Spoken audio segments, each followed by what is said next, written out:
Amen. Soit nous sommes encore dans la joie de pouvoir ensemble encore nous réunir devant la présence de Dieu. Amen.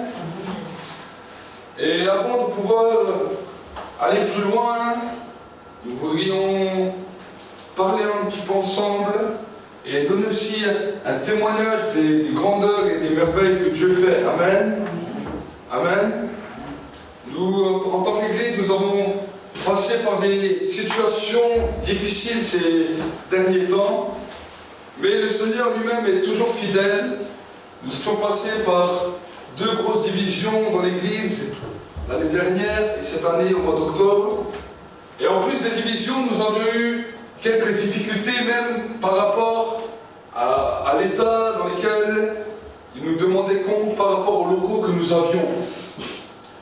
Il nous demandait un certain nombre de documents et nous voyons que la situation allait de plus en plus dégradante. Ils avaient la possibilité de pouvoir même nous fermer le local.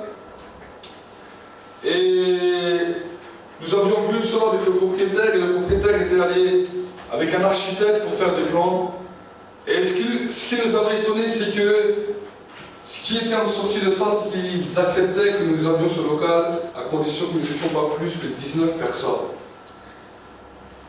Et en tant que locataire, nous étions obligés d'accepter. Nous avons envoyé tous ces papiers à la mairie. Et nous avions remis ça entre les mains du Seigneur. Et depuis le mois d'octobre, nous voyons un petit peu, nous attendions un petit peu les directives du Seigneur par rapport à ce que lui voulait et dans quel sens il voulait. Amen. Et arrivé au bout d'un moment, j'ai parlé avec un frère, et le frère m'a dit vraiment, remets tout entre les mains du Seigneur, remets même le ministère, remets toutes les choses aux mains du Seigneur. Et c'est vrai que nous avions travaillé plus d'une dizaine d'années ici dans le Bas-Rhin, et au bout d'un moment, on était un petit peu fatigués du Bas-Rhin. On a dit, peut-être c'est une direction de Dieu qui veut nous ouvrir une porte ailleurs. Et j'ai prié Dieu, j'ai dit, voilà Seigneur, si toi c'est ta volonté que nous restons ici dans le Bas-Rhin, alors je te demande pour le mois de février, de m'ouvrir une porte. De m'ouvrir la porte et de l'ouvrir clairement. J'ai dit, mais si ce n'est pas ta volonté, je te demande de fermer toutes les portes, que toutes les portes soient bloquées, qu'on ne peut plus rien faire au moins soit, que ce n'est pas ici notre place, et on ira là où toi tu voudras. Et cette semaine, nous avons reçu des documents à la maison, et je vais vous lire ensemble. Donc, nous avons reçu l'arrêté autorisant l'ouverture d'un établissement recevant du public de la commune ici de Friedrichshain. Et c'est le maire qui nous écrit. Vu le Code général des collectivités locales et notamment les articles L 2213-32, L 2225-2 à L 2225-3, vu le Code de la construction et de l'habitation, les articles R 123-1 à R 123-55, vu l'arrêté du 22 juin 1990 fixant les règles de la sécurité des ERP de 5e catégorie, vu l'arrêté du 31 mai 1994 fixant les dispositions techniques destinées à rendre accessibles aux personnes handicapées et les personnes recevant du public les installations ouvertes au public lors de leur construction, leur création, leur modification, prise en application de l'article R 111-19-1 du Code de la construction et de l'établissement, vu l'avis de la sous-commission départementale de la sécurité en date du 21 juin 2014, l'établissement cultuel Centre mondial de réveil de 5e catégorie du 2e groupe avec une activité de type 5 effectif, théorique du public 49 personnes, situé à rue des Acacias à Friedrichshain, est autorisé à ouvrir au public. La présente autorisation d'ouverture est accordée M. Zouache, président de l'association cultuelle. L'exploitant est tenu de maintenir son établissement en conformité avec les dispositions et les codes de la construction et de l'habitant et du règlement de sécurité contre l'incendie et la panique précités. Il devra informer le maire des informations et aménagements qu'il voudra apporter à l'état des lieux. Amen. Donc ça veut dire en gros que nous avons reçu toutes les autorisations officielles pour pouvoir être ouverts au sein de cette commune. Nous avons une autorisation officielle de pouvoir travailler pour le Seigneur dans cette ville pour que le plus grand nombre de personnes puissent entendre le message de l'Évangile. Amen. Voilà ce que le Seigneur nous a accordé avec les autorisations de l'État et nous voulons vraiment bénir le Seigneur pour cela, pour la direction qu'il nous a donnée. Et nous savons que ça a été un combat, ça a été quelques mois de combat, mais le Seigneur nous a donné la victoire et il nous a accordé vraiment toutes les dispositions de cœur par rapport aux personnes de cette ville, ce qui veut dire que maintenant nous pouvons officiellement commencer l'évangélisation ici dans le village, commencer à aller voir les personnes du village pour qu'ils puissent nous connaître et pour qu'ils puissent connaître également le Seigneur. Amen. Donc voilà les directions que le Seigneur nous a données, les portes qu'il nous a ouvertes. Et vraiment, j'avais vraiment dit au Seigneur, Seigneur, soit c'est ta volonté que tu ouvres la porte ou que tu la fermes, mais que vraiment nous puissions savoir. Et comme nous avons reçu ça, vraiment c'était une réponse à nos prières. Merci pour vos prières, merci pour également tous ceux qui veulent continuer à servir dans l'œuvre, qui veulent continuer à bénir l'œuvre. Et nous voulons vraiment vous bénir au nom du Seigneur. Amen. Et que tous ceux qui n'étaient pas contents qu'on était dans le barin et qu'on travaillait dans ce lieu, eh bien, vous pouvez encore tirer votre tête parce que le Seigneur n'a pas encore fini et il veut encore que vous soyez là. Amen. Donc nous allons prier ensemble pour le temps de la parole. Seigneur, je te bénis, je te rends grâce parce que toi, tu es le Dieu de toute éternité. Tu es le Dieu qui ne change pas. Tu es le Dieu, Seigneur, qui ne subit pas l'ombre d'une variation. Et Seigneur, pendant ce temps, nous voulons te remettre ce temps de parole entre tes mains. Nous te demandons que c'est toi qui conduis ce temps de parole. Que c'est toi qui puisses être avec moi. Seigneur, mon Dieu, mon roi, que c'est toi qui puisses mettre tes paroles dans ma bouche.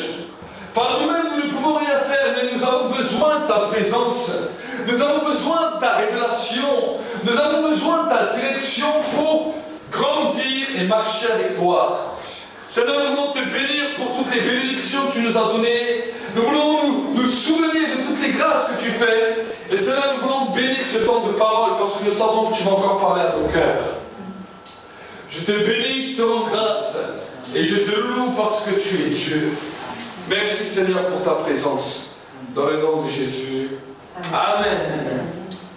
Et je vous inviterai à ouvrir votre Bible dans le livre de Jean, l'Évangile selon Jean, Jean 1er au verset 1. Et nous allons lire ensemble ce que la parole de Dieu nous déclare. La Bible nous dit, au commencement était la parole. Et la parole était avec Dieu, et la parole était Dieu. Elle était au commencement avec Dieu. Tout a été fait par elle, et rien de ce qui a été fait n'a été fait sans elle. Dans le verset 4, il nous dit, en elle était la vie, et la vie était la lumière des hommes. La lumière brille dans les ténèbres, et les ténèbres ne l'ont point accueillie. Il y eut un homme envoyé par Dieu du nom de Jean. Il vint comme témoin pour rendre témoignage à la lumière, afin que tous croient par lui. Il n'était pas la lumière, mais il vint pour rendre témoignage à la lumière. C'était la véritable lumière qui, en venant dans le monde, éclaire tout homme. Elle était dans le monde, et le monde a été fait par elle, et le monde ne l'a pas connue. Elle est venue chez les siens, et les siens ne l'ont pas reçue. Mais à tous ceux qui l'ont reçue, elle a donné le pouvoir de devenir enfants de Dieu à ceux qui croient en son nom, et qui sont nés non du sang, ni de la volonté de la chair, ni de la volonté de l'homme, mais de Dieu. La parole a été faite chair et elle a habité parmi nous pleine de grâce et de vérité, et nous avons contemplé sa gloire, une gloire comme celle du Fils unique venu du Père. Jean lui a rendu témoignage et s'est écrié, c'est celui dont j'ai dit, celui qui vient après moi m'a précédé, car il était avant moi. Et nous avons tous reçu de sa plénitude et grâce pour grâce. car la loi a été donnée par Moïse, la grâce et la vérité sont venues par Jésus-Christ. Personne n'a jamais vu Dieu, Dieu le Fils unique, qui est dans le sein du Père, lui l'a fait connaître. Amen. Nous avons vu ensemble la semaine dernière, vendredi dernier, quand nous avons fait notre culte, nous avons vu ensemble le sort des infidèles. La prédication qui nous avait été donnée vendredi, c'était la suivante, c'était Dieu voulait nous montrer que si nous ne sommes pas fidèles à sa parole, il y avait un sort qui nous était destiné.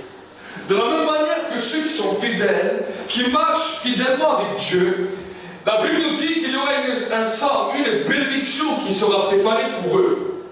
Mais ceux qui sont infidèles à Dieu, infidèles au Seigneur, infidèles même à l'œuvre de Dieu sur la terre, la Bible nous dit qu'il y aura un châtiment et un sort qui leur sera réservé.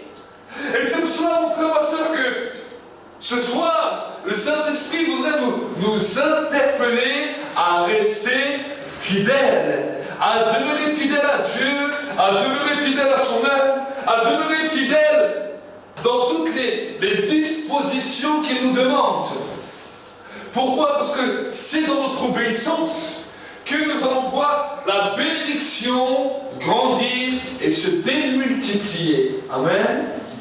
Le but de Dieu, ce n'est pas simplement de nous bénir, mais c'est de démultiplier la bénédiction pour que la vie puisse couler en abondance.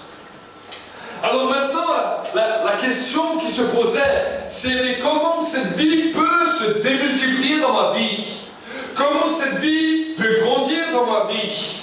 Et aujourd'hui, ce que nous allons voir va être quelque chose qui va nous éclairer. Pourquoi? Pourquoi ce message d'aujourd'hui va nous éclairer? Parce que nous allons parler de la lumière. Amen. La lumière a un but précis. Le but précis de la lumière, c'est d'éclairer. Amen. Alors que nous sommes dans le noir, que nous ne voyons rien, le noir amène un état d'aveuglement sur la vie des personnes. Les ténèbres amènent un état d'aveuglement au point que les gens ne voient plus la réalité de la vie en face. Et c'est pour cela que tant d'hommes, tant de femmes sont dans les ténèbres et sont aveugles au monde spirituel. Pourquoi ils sont aveugles au monde spirituel? Parce qu'ils sont dans les ténèbres, et à force d'être dans les ténèbres, ils ne voient plus rien et ils deviennent aveugles. Mais c'est pour cela que Dieu, quand il a vu cela, que les hommes sont plongés dans un état d'aveuglement à cause des ténèbres, il a envoyé sa lumière parmi les hommes. Amen. Vous savez, Dieu le savait dès le commencement. C'est pour cela qu'il n'avait pas créé l'homme avant d'avoir créé la lumière.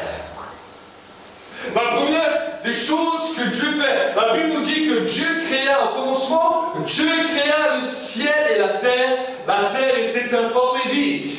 Et il y avait des ténèbres au-dessus des abîmes, et l'Esprit de Dieu se mouvait au-dessus des eaux. Quand Dieu a créé la terre, il avait vu que la terre était dans les ténèbres, que la terre elle-même, elle devenait aveugle et ne voyait rien parce qu'il n'y avait pas de lumière. Mais la Bible me dit que Dieu a dit dans le premier jour, Dieu dit que la lumière soit, et la lumière fut. Une des premières créations, après la création de la terre, que Dieu a mis sur la surface de l'humanité, c'est la lumière. Et cette lumière qu'il a mise sur la terre, c'est celle que nous voyons tous les jours, c'est celle qu'on appelle le soleil. Nous sommes heureux d'avoir le soleil la journée. Parce que j'aimerais vous dire, si on n'aurait pas de soleil, on serait dans les ténèbres du matin au soir, dans la nuit la plus totale. Mais Dieu de sa grâce avait prévu une lumière pour l'homme, pour que l'homme puisse savoir où marcher dans sa vie. Et j'aimerais vous dire que de la même manière que nous avons besoin du soleil pour avoir de la lumière, nous avons besoin de la lumière de Dieu dans nos vies spirituelles, sinon nous ne verrons jamais la marque du péché, sinon nous ne verrons jamais les marques, les marques qui nous éloignent de Dieu, parce que nous voyons que cela dans la lumière. Amen. Et regardez ensemble ce que la Bible nous dit. Dans le verset 7, il vint, dans le verset 6, il nous dit, il eut un homme envoyé par Dieu du nom de Jean. Il vint comme témoin pour rendre témoignage à la lumière, afin que tous croient par lui. Il vient comme témoin pour rendre témoignage à la lumière. Souvent, nous ne comprenons pas les versets de la parole de Dieu. Souvent, nous sommes nous-mêmes des fois aveuglés par le manque de connaissances. Jésus a dit, avant de partir, il a dit, voici, vous serez des témoins en Jérusalem, en Judée, en Samarie et jusqu'aux extrémités de la terre. De quoi seras-tu témoin, mon frère, ma soeur? La Bible nous dit que tu seras témoin que Jésus est la lumière du monde. Voilà quel est le rôle du croyant et de la croyante sur la surface de la terre. La Bible nous dit que tu es appelé à être témoin dans tous les endroits où tu vas, qu'il y a une lumière qui vient pour que les hommes sachent qu'ils sont pécheurs devant Dieu et qu'ils doivent se repentir. Ça, c'est s'appeler disciple de Jésus. Nous sommes disciples de la lumière. Nous sommes disciples de la vérité. Et là où nous allons, la vérité amène une liberté à tous ceux qui l'entendent. La vérité amène une lumière. Une lumière sur ce qui était caché et sur ce qui détruisait l'homme. Amen. Le péché, ce sont des choses ténébreuses qui habitent dans le cœur de l'homme, qui habitent dans la vie de l'homme et qui l'empêchent de connaître Dieu. Mais Dieu, dans sa grâce, a donné un plan pour l'humanité, pour que l'humanité entière puisse connaître la lumière de Dieu. Parce qu'il est bon d'être dans la lumière de Dieu. Amen.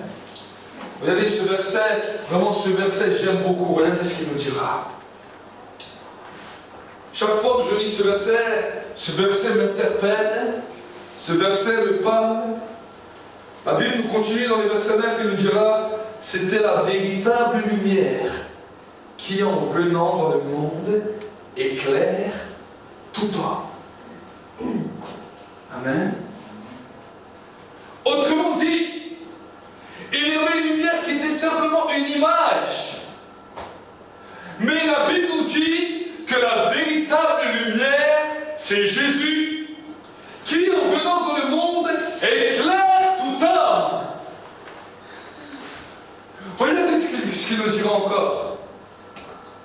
Elle était dans le monde, et le monde a été fait par elle. Et le monde ne l'a pas connue. Elle est venue chez les siens, et les siens ne l'ont pas reçue.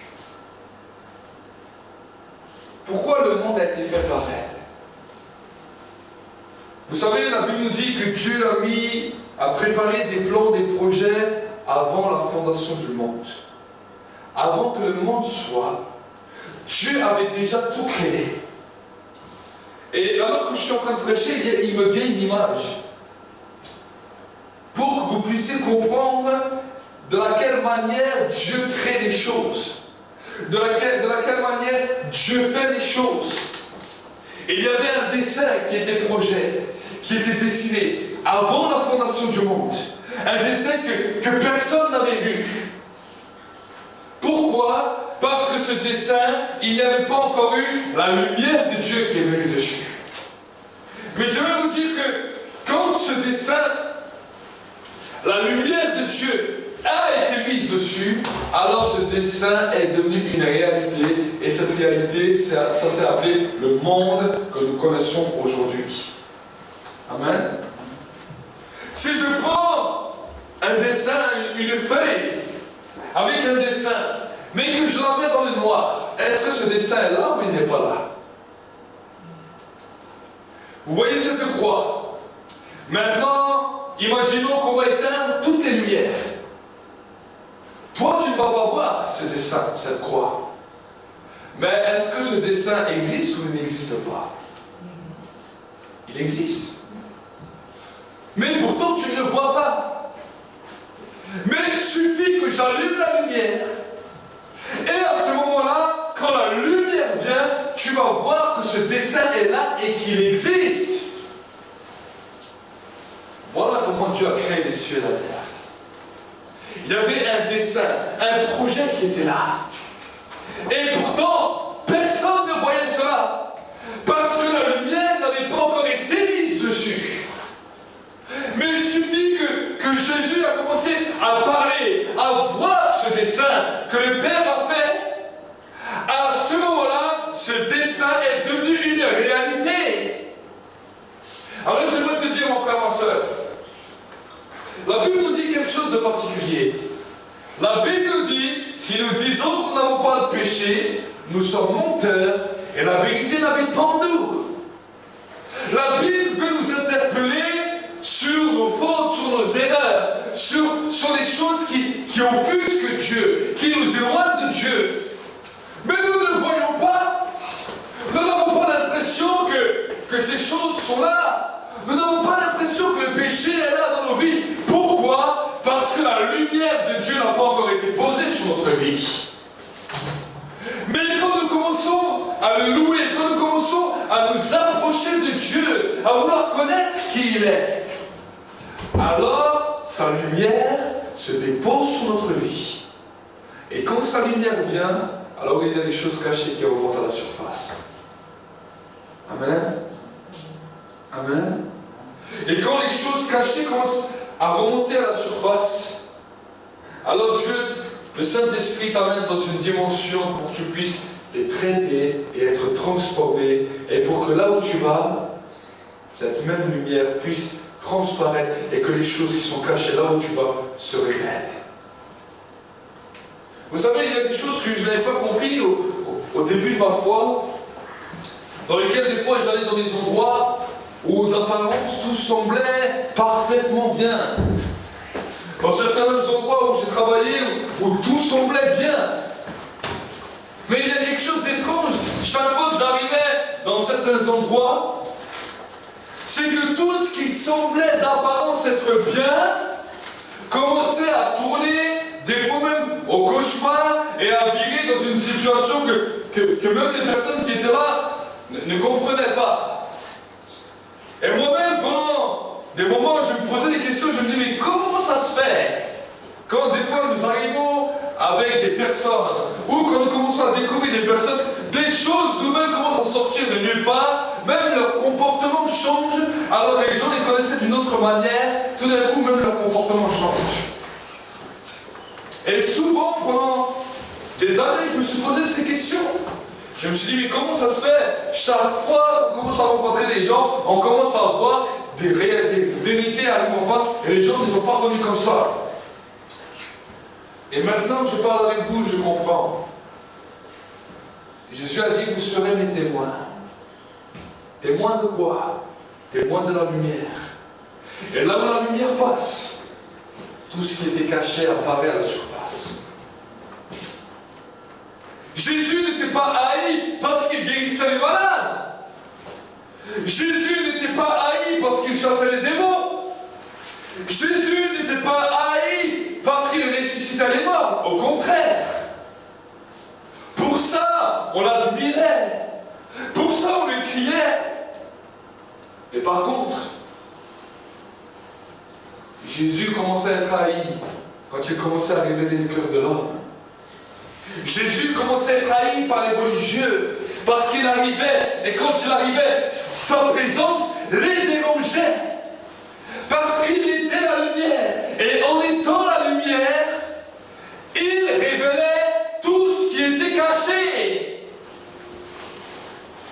Oh, ça nous fait plaisir quand nous entendons le message que Jésus a donné sa vie et que nous avons seulement besoin de l'accepter pour avoir le salut. quand nous commençons à marcher avec Dieu, et que que le Saint-Esprit commence à mettre des droits sur nos vies, quand la lumière de Dieu commence à venir sur nos cœurs, ça commence à nous déranger. Ce n'est plus aussi agréable de dire, Seigneur, je te donne ma vie, parce que là, le Saint-Esprit te dit, si tu veux continuer et que cette vie grandisse en toi, il va falloir commencer à régler et mettre ta vie en règle. Quand tu commences à mettre ta vie en règle, mon frère, ma soeur, il y a des choses qui ne vont pas te faire plaisir. Peut-être tu vas perdre certains avantages que tu avais. Peut-être tu devras commencer à avoir un langage vrai. Avant tu avais peut-être un langage menteur. Tu devras commencer à parler un langage de vérité. Et je veux vous dire que quand moi j'ai commencé cela, ce n'était pas facile. Parce qu'avant d'être chrétien, j'étais le roi des baratineurs et le roi des menteurs. Si tu voulais trouver une personne qui savait monter un bateau, tu venais chez moi et je t'en montais deux. Mais quand je me suis converti, j'ai appris que la lumière de Dieu qui vient sur ma vie m'apprend à être vrai.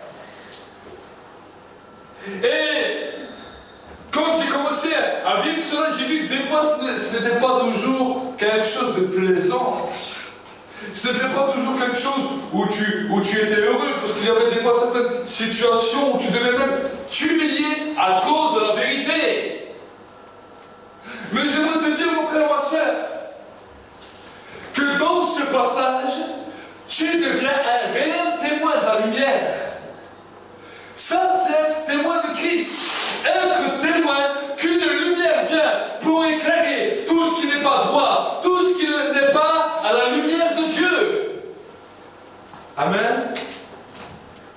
La Bible nous montre qu'il y aura un jugement terrible sur tout ce qui a ténèbres. Tout ce qu'il y a de ténèbres dans l'humanité, il y aura un jugement terrible. Dieu jugera les ténèbres. Et regardez ce que la Bible nous dit. Ce verset, je l'aime parce qu'il nous révèle quelque chose de grand. Regardez ce qu'il nous dira. Elle est venue chez les siens, et les siens n'ont pas reçu.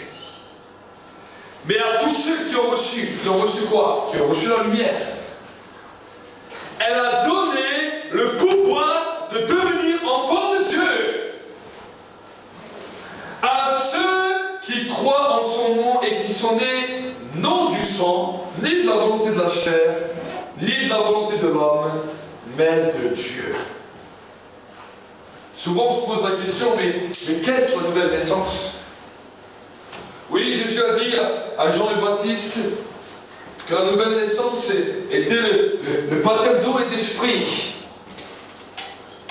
Et souvent nous posons la question, mais qu'est-ce le baptême de l'esprit? Alors j'aimerais vous dire qu'un des premiers baptêmes de l'esprit, c'est quand la lumière du Saint-Esprit commence à venir dans la vie d'un homme et qui commence à mettre les choses à la lumière. Amen. Pourquoi? Parce que trop souvent nous sommes basés sur une expérience spirituelle. Oh, on a parlé en langue, on a vécu ça, et on a vécu ça. Et au bout d'un moment, on peut voir qu'on a voulu faire des stéréotypes et que bon nombre d'hommes et de femmes n'ont jamais vécu avec la lumière de Dieu. Oui, ils ont parlé en langue. Oui, pourquoi? Parce que quand la présence de Dieu est là, il se peut que le Saint-Esprit peut saisir l'un ou l'autre. La Bible nous dit, Saül, avec un esprit mauvais, quand il s'est trouvé avec une troupe de prophètes qui étaient en train de prophétiser, tout d'un coup a été saisi par le Saint-Esprit et il s'est mis à prophétiser. Mais ça ne voulait pas dire que la lumière de Dieu habitait en lui. Oui, nous pouvons être dans la réunion avec les frères et les sœurs, avec l'onction, la présence de Dieu qui est là, être visité par la présence de Dieu. Manifester même des dons dans la présence de Dieu. Mais ça ne veut pas dire que la lumière est entrée dans notre vie. Pourquoi? Parce que la Bible nous dit qu'il y a un signe. Voici que dans les derniers temps, je répandrai de mon esprit sur toute chair. Donc il y a une réalité prophétique qui se réalise quand nous réunissons. C'est pour cela que nous nous appelons Église. Pourquoi? Parce que quand nous nous réunissons, il y a le mouvement de l'Esprit ne veut pas dire que nous avons accepté cette lumière. Amen. L'acceptation va aller plus loin, va être là où nous disons Seigneur, j'accepte que tu mettes ta lumière sur ma vie. J'accepte que tu révèles les choses qui sont cachées en moi pour que je puisse changer. Si nous voulons entrer dans ce processus, laisser nos raisonnements, nos pensées, tout ce qui nous détruisait de côté et entrer dans ce processus, alors à ce moment-là, cette lumière qui vient en toi te donne le pouvoir de devenir enfant de Dieu. Cette lumière qu'on appelle Jésus, qui vient en toi, te donne le pouvoir de devenir enfant de Dieu.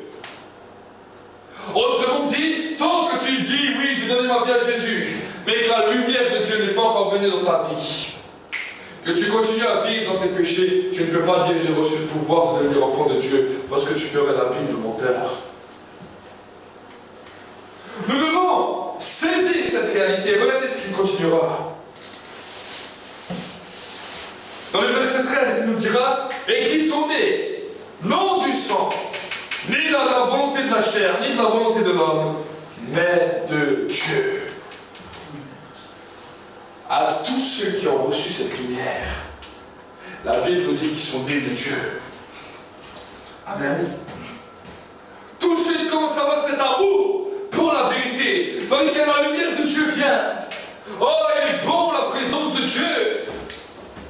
Oui, c'est très bon la présence de Dieu.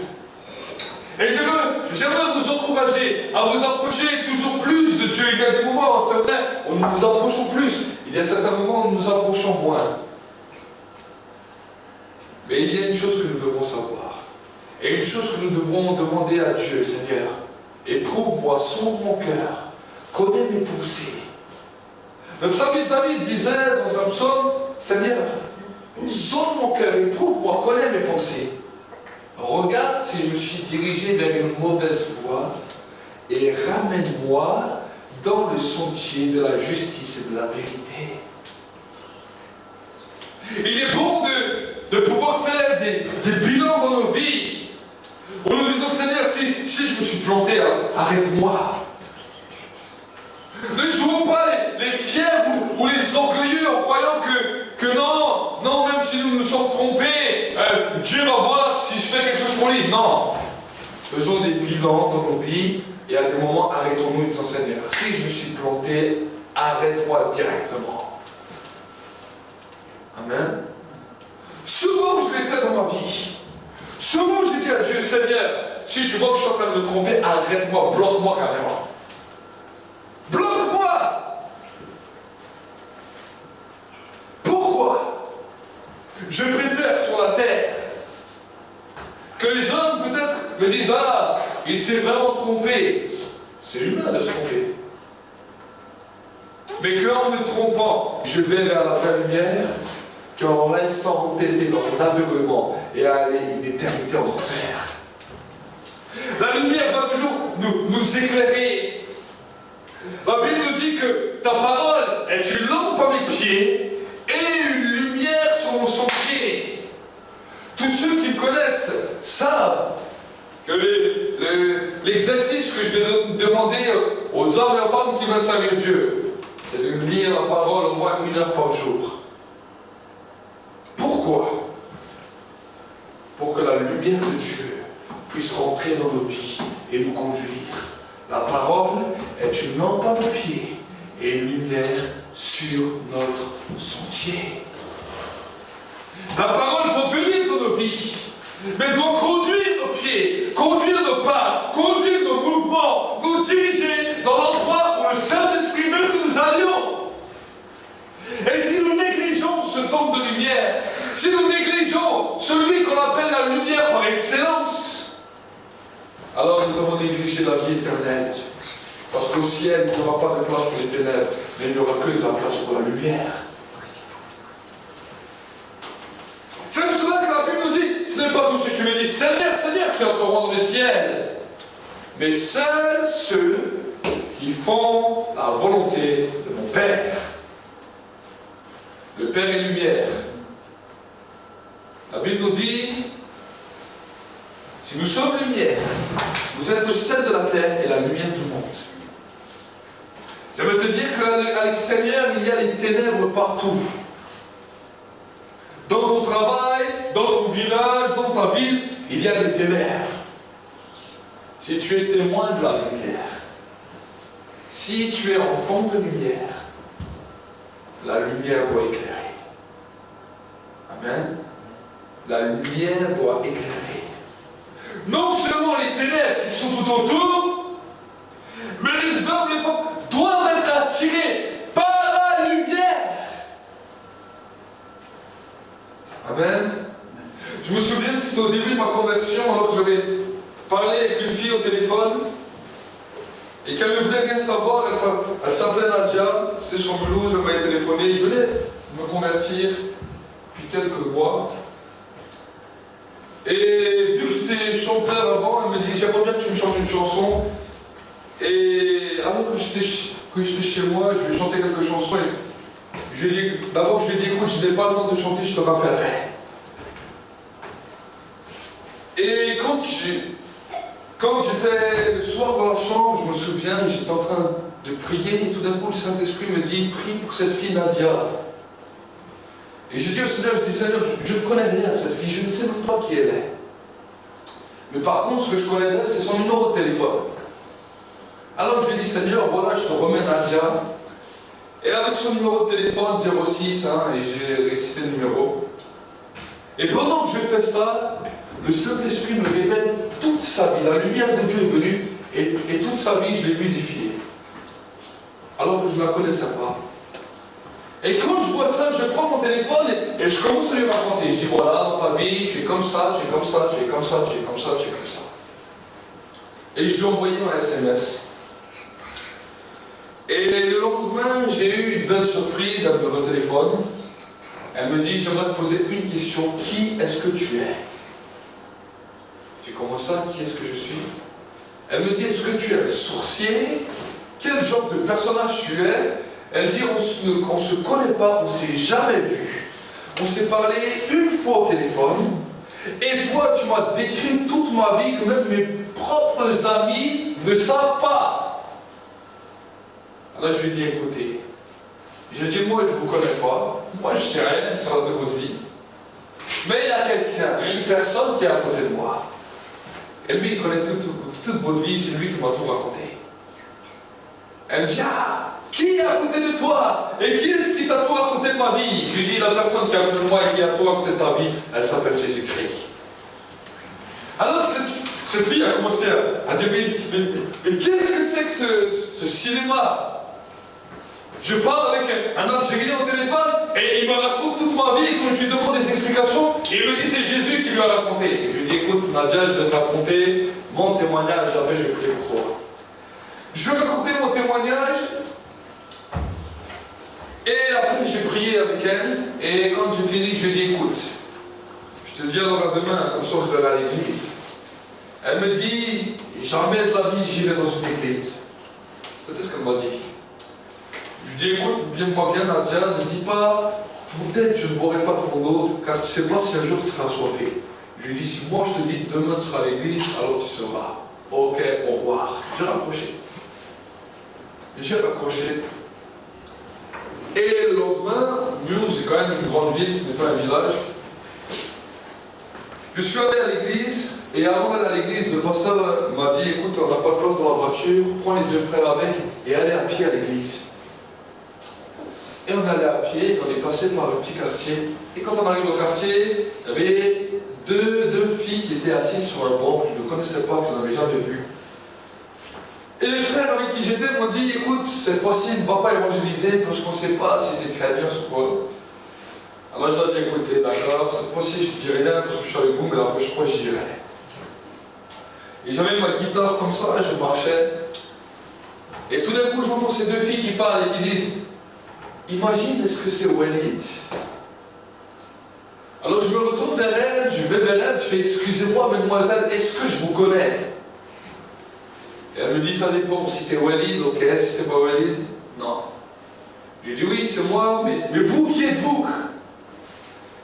Et quand j'ai parlé avec elle, j'ai découvert que c'était Nadia, la fille avec qui je téléphonais la veille alors qu'elle habitait carrément l'autre quartier. Et elle me disait, est-ce que tu sais comment je t'ai reconnu? Je dis non, je ne sais pas comment tu m'as reconnu, mais tu vas me le dire. À l'époque, il n'y avait pas encore Internet comme aujourd'hui. Elle me dit, quand je t'ai vu marcher, j'ai vu une lumière qui était sur ton visage, et je savais que c'était toi. Et ce soir-là, j'ai pris ma guitare, j'ai fait une chanson comme ça dans le quartier. Et le soir même, ces deux personnes se retrouvaient à l'église avec nous. Pourquoi? Parce que j'étais meilleur que les autres? Non! Parce qu'elle a vu la lumière. Amen. C'est elle-même qui l'a dit. À l'époque, je n'ai pas compris pourquoi elle a dit ça. Je lui ai dit, t'as vu une lumière? Je n'ai pas vu une lumière. Mais elle a vu une lumière. Et la Bible nous dit que nous sommes témoins de la lumière. C'est quand cette lumière vient dans la vie d'un homme, dans la vie d'une femme, qu'à ce moment-là, tu deviens réellement enfant de Dieu et pas avant. Amen. La lumière de Dieu nous donne le pouvoir de devenir enfant de Dieu. Ça, il faut vous faire ça, ça doit être marqué. Oui, nous ne voulons pas vivre une vie religieuse.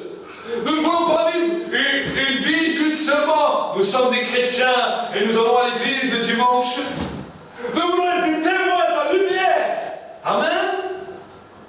Et parce que nous sommes témoins de la lumière, alors nous allons porter cette lumière en nous, sur nous et jusqu'aux extrémités de la terre. Amen. Et je bénis Dieu pour cet endroit dans lequel il nous a mis. Parce que c'est vous qui êtes la lumière du monde. Amen. C'est vous et moi qui sommes la lumière du monde. Jésus a dit, vous êtes le sel de la terre, la lumière du monde. Donc cette lumière doit toujours rester allumée. Comment? La Bible nous montre que les vierges sages avaient pris de l'huile avec elles. Les vierges folles ont dit, oh, on n'a pas besoin d'huile. Quand le maître est arrivé, les vierges folles n'avaient plus aucune lumière pour éclairer. Le péché est en train de consumer l'huile, est en train de consumer cette lumière et nous ramène dans les ténèbres. Et quand le Fils de l'homme reviendra sur la terre, est-ce qu'il trouvera encore la foi? Aujourd'hui, on nous propose bon nombre de choses. Il y a des religions New Age, orientales, occidentales, toutes les sortes de choses pour nous éloigner de Dieu. Dans les années 1900, on nous a parlé des années-lumière, dans lesquelles l'athéisme est arrivé. On a décidé de voilà, nous sommes une nation qui ne veut pas croire en Dieu, qui veut vivre sans Dieu. Et nous l'avons appelé une année-lumière, un siècle-lumière, le siècle des Lumières. Mais j'aimerais vous dire que ce siècle de lumière n'est pas la réelle lumière. Amen. Pourquoi? Parce que le diable se déguise en ange de lumière. Mais il n'a aucune lumière pour amener les hommes et les femmes dans la vérité. Amen. Pourquoi? Parce que Lucifer veut dire porteur de lumière. Avant qu'il était déchu dans le ciel, sa place à Lucifer était porteur de lumière. C'est ce que ça veut dire Lucifer. Porteur de lumière. Il portait seulement la lumière, mais il n'était pas la réelle lumière. Jésus n'est pas un porteur de lumière. Jésus est la lumière parfaite. Et en acceptant cette lumière dans nos vies, nous devenons à notre tour porteurs de lumière. Amen. Et c'est pour cela que le diable est enragé contre l'homme. Parce que Dieu a disqualifié le diable. Il lui a dit, tu ne seras plus jamais un porteur de lumière pour moi, parce que tu as été déchu et que l'orgueil s'est trouvé dans ton cœur. Mais Dieu a créé des hommes à base de la poussière. Vous savez, le diable a été fait avec les plus belles pierres qu'on trouve dans tout le monde, les plus beaux émeraudes. Et avec tous les gros saphirs, tous les gros diamants, le diable était vert. Et il était porteur de lumière. Mais il a été déchu. Et sa rage, ça a été laquelle? Ça a été de voir que Dieu utilisait de la poussière. Quelque chose qui est informe. Quelque chose qui n'a aucune forme, aucune belle apparence. Qui en a fait un homme. Et que cet homme, qui n'avait aucune pierre précieuse en lui, il a dit, voilà ton remplaçant. Ça a été la plus grande humiliation pour le diable depuis toute l'histoire de l'humanité. Et c'est pour cela qu'il a voulu injecter son poison dans l'être humain, par le péché, par la désobéissance, pour amener l'homme dans l'orgueil, pour amener l'homme à rejeter Dieu. Mais j'aimerais te dire, ce soir, mon frère, ma soeur, que nous avons un devoir en tant que chrétien, c'est que la lumière de Dieu ne s'éteigne jamais de nos vies. Amen. Nous avons besoin non seulement que cette lumière d'abord pénètre dans nos vies, pour nous qualifier, pour nous donner le pouvoir de devenir enfants de Dieu, mais quand nous sommes enfants de Dieu, que cette lumière ne s'éteigne jamais de nos vies. Comment cette lumière ne va jamais s'éteindre? En lisant cette parole, en la méditant jour et nuit. Quand on dit jour et nuit, c'est une métaphore. Ça ne veut pas dire que tu dois être 24 heures sur 24 avec une Bible en main. Mais que cette parole ne s'éloigne pas de ton cœur. Quand tu marches dans la rue, quand tu es peut-être sur ton lieu de travail, quand tu es peut-être dans ton lit, vous savez, il y a plein de tentations.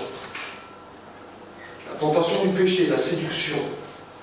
Il y a le mensonge qui des fois vient, et on aimerait mentir, certains mensonges pourraient nous arranger.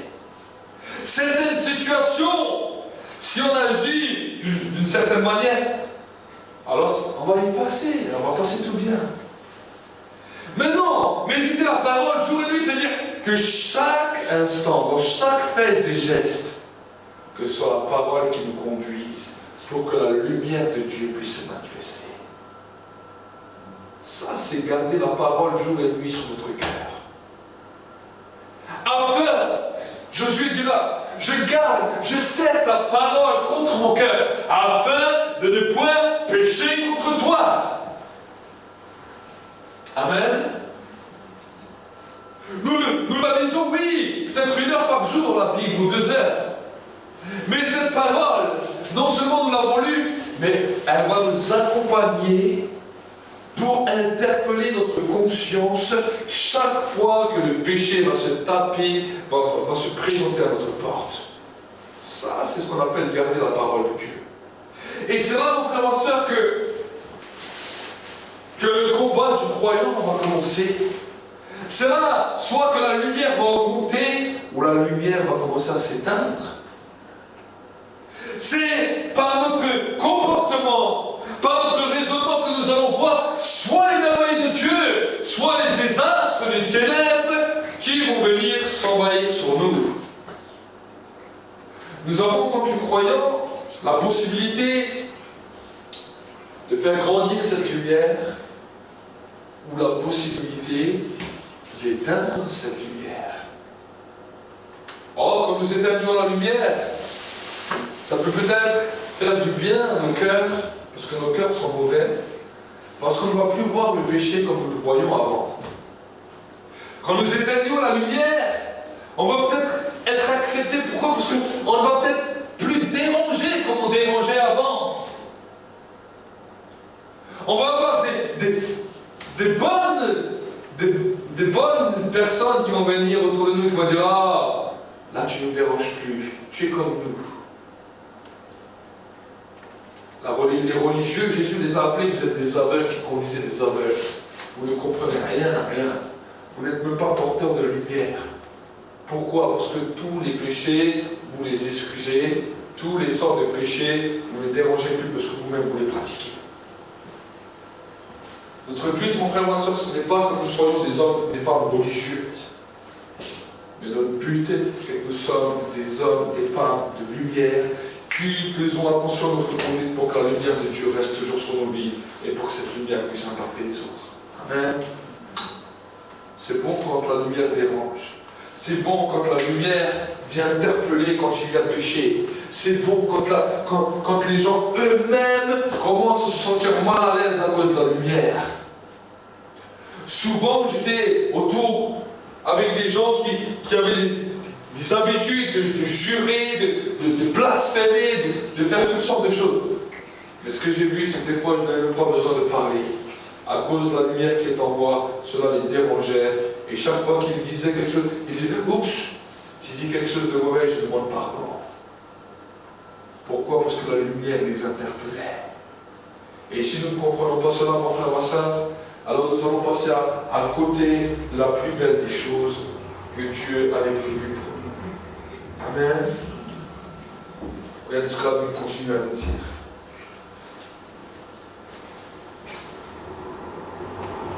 Dans les versets 15, il nous dit « Jean lui a rendu témoignage. » Et c'est écrié, c'est celui dont j'ai dit, celui qui vient après moi m'a précédé car il était avant moi. Et nous avons reçu de sa plénitude et grâce pour grâce. Car la loi a été donnée par Moïse, la grâce et la vérité sont venues par Jésus-Christ. Amen. Il dit bien, la loi nous a été donnée par Moïse. Mais sans la lumière de Dieu sur nos vies, la loi n'aurait qu'un effet de condamnation sur nos vies. Amen. Mais à cause de la lumière de Dieu manifestée en Jésus-Christ, la loi est devenue source de puissance, est devenue source de grâce et source de vérité selon ce qui est dit dans la parole. Celui qui accomplira cette loi vivra par la loi. Amen. Nous pouvons vivre de cette loi à cause de la lumière parfaite de Dieu qui se manifeste en nous. Amen. Regardez ce qu'il nous dira. Jean lui a rendu témoignage. Jean lui a rendu témoignage. De la même manière que les prophètes lui ont rendu témoignage. Tous les prophètes ont rendu témoignage à la lumière. Tous les prophètes ont voulu être à notre place. Pour ne pas simplement rendre témoignage, mais devenir témoins de la lumière. Amen. Eux, ils ont rendu témoignage de la lumière. Mais nous, Dieu nous a fait la grâce de devenir témoins de la lumière et porteurs de cette lumière. Nous voulons aller dans les endroits pour porter la lumière. Là où vous allez, que ce soit dans votre travail, dans vos milieux, là où vous allez, vous devez être des porteurs de lumière. Amen. Amen. Porter la lumière jusqu'aux extrémités de la terre. Pour que les hommes sachent que sans Dieu, ils sont perdus et qu'ils vont en enfer. Sans Jésus, l'homme est perdu et va droit en enfer. Sans la lumière de Dieu, l'homme ne sait pas ce qu'il fait. Quand nous voyons dans notre état, aujourd'hui actuel français, j'aimerais vous dire que plus que jamais, notre état a besoin de la lumière de Dieu pour être éclairé. Parce que nous voyons que notre état est arrivé dans un niveau d'aveuglement, dans un niveau où des choses totalement folles, totalement anti-Dieu, ils sont en train de suivre ça bêtement et en train de s'auto-détruire. J'aimerais vous dire que ce n'est pas simplement une parole de persuasion que cet État a besoin, mais cet État a besoin de voir une église dans ce pays qui manifeste la lumière de Dieu pour qu'il puisse être dérangé dans ce qu'ils font et qu'il puisse se repentir devant le Seigneur.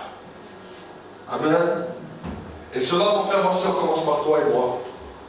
Si toi et moi, nous ne commençons pas dans les petites choses de nos vies, pour que la lumière de Dieu se manifeste, alors j'aimerais te dire que comment veux-tu donner un message à une personne qui vit dans les ténèbres, alors que toi-même tu n'as pas encore réglé ta vie tu n'es simplement un hypocrite. Amen. Donc maintenant, ce que j'aimerais t'encourager, c'est que là maintenant nous allons prier pendant un instant. Mais quand tu es chez toi dans ta maison, quand tu passes de temps avec Dieu, dis Seigneur, je veux que ta lumière vienne sur ma vie. Que ta lumière vienne éclairer mes ténèbres. Je veux être ce porteur de lumière. Et je veux être un homme, une femme différents. Nous allons incliner nos têtes pendant un instant, nous allons prier.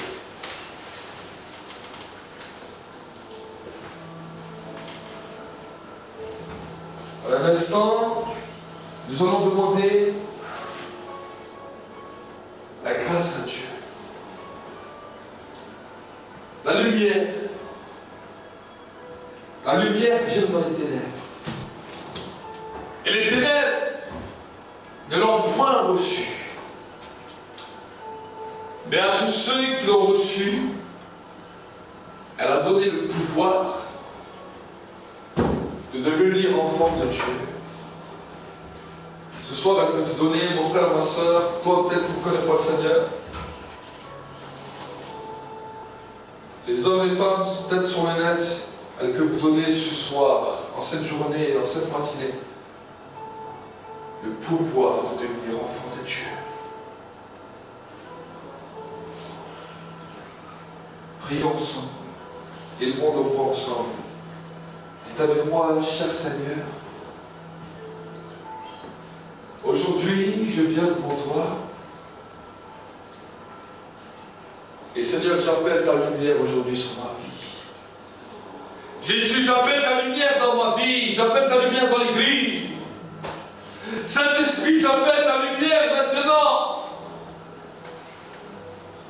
Sans ta lumière, nous sommes perdus. Sans ta lumière, nous ne savons où aller. Et ce soir, j'aimerais dire, Seigneur, que ta lumière est une lampe à mes pieds, une lumière sur mes sentiers. C'est ta lumière qui me conduit dans les lieux élevés. Et je te demande de continuer à nous éclairer. Éclaire-nous, éclaire ton peuple, éclaire les internautes ce soir. Éclaire chaque homme, chaque femme qui veut marcher droit avec toi.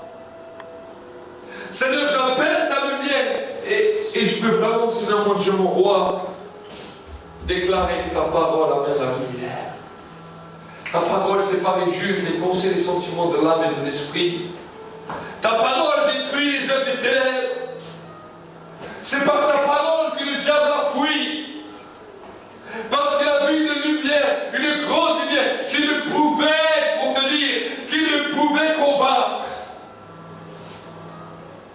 Et Seigneur, ce soir, je veux déclarer la lumière de Dieu. La lumière de Dieu sur les cœurs. Peut-être que ça peut te déranger ce soir. Peut-être qu'il y a des choses qui vont être révélées que tu ne connaissais pas de ton cœur. Mais Dieu le révèle pour que la lumière puisse te rendre, puisse te donner le pouvoir de devenir enfant de Dieu. À tous ceux qui la reçoivent, maintenant, recevez la lumière.